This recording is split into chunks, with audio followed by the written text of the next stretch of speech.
2026 சட்டப்பேரவை தேர்தலில் இளைஞர்களை வழிநடத்தவே இந்த முடிவு அப்படின்னு ராமதாஸ் அவர்கள் சொல்றாங்க. அப்ப அந்த கூட்டணி பற்றி 2 பேருக்குமான எண்ண ஓட்டம் என்னவா இருக்கு? ராமதாஸ் வெர்சஸ் அன்புமணி அப்படின்னு பார்த்தோம்னா.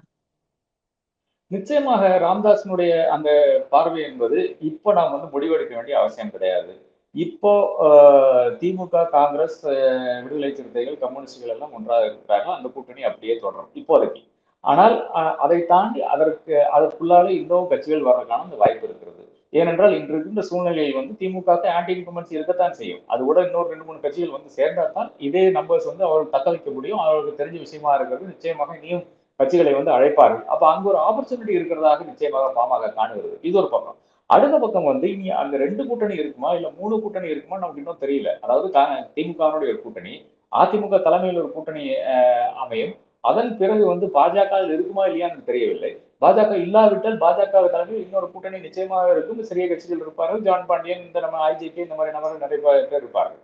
ஆனால் அதை தாண்டி இனி விஜயனுடைய கூட்டணியும் இருக்கிறது. அப்ப அந்த விஜயனுடைய கூட்டணிக்கு யாராச்சும் செல்வார்களா? இதெல்லாம் நமக்கு தெரியாத விஷயமா இருக்குது. ஒரு ஜனவரி வாக்குல தான் நமக்கு இதெல்லாம் தெரியக்கூடிய ஒரு வாய்ப்பு இருக்கிறது. அப்படி இருக்கின்ற ஒரு சூழ்நிலையில் வந்து இன்னைக்கே நீங்க கமிட் ஆக வேண்டிய அவசியம் என்ன? இன்னைக்கே நீங்க பாஜக சென்று நீங்க வந்து இல்ல நான் வர்றேன், உங்க கூட தான் இருக்க போறேன்னு சொல்ல வேண்டிய அவசியமே கிடையாது. அந்த கமிட்மெண்ட்டே தேவையில்லை என்று நான் கருதுகிறேன். இன்னைக்கு வந்து பாமகவுக்கு தேவை வந்து அரசியல் பவர் தான் தேவையை தவிர மணி பவர் தேவையில்லை என்று நான் கருதுகிறேன். நிச்சயமாக அவர்கள் அரசியல் பவரை நாடிதான் செல்கின்றார்கள். அதுதான் கரெக்டான ஒரு நோக்கமாக இருக்கும். அதுதான் இன்னைக்கு வந்து டாக்டர் ஐயா செய்து கொண்டிருக்கிறார்கள்.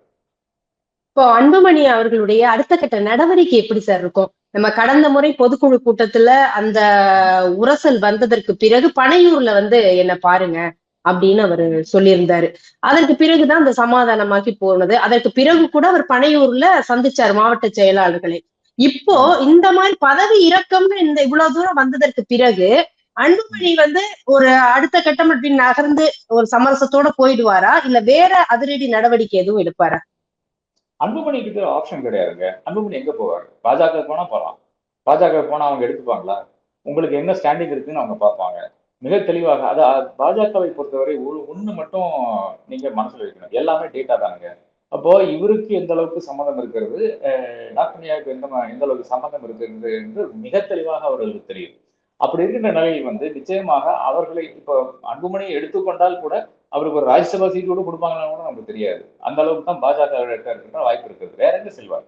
அதிமுகவுக்கு செல்ல முடியாது. யாரும் அங்க அவரை வந்து ஏற்க மாட்டார்கள். திமுகவுக்கு வர முடியாது. இதுதான் அன்புமணியினுடைய நிலையா இருக்கிறது.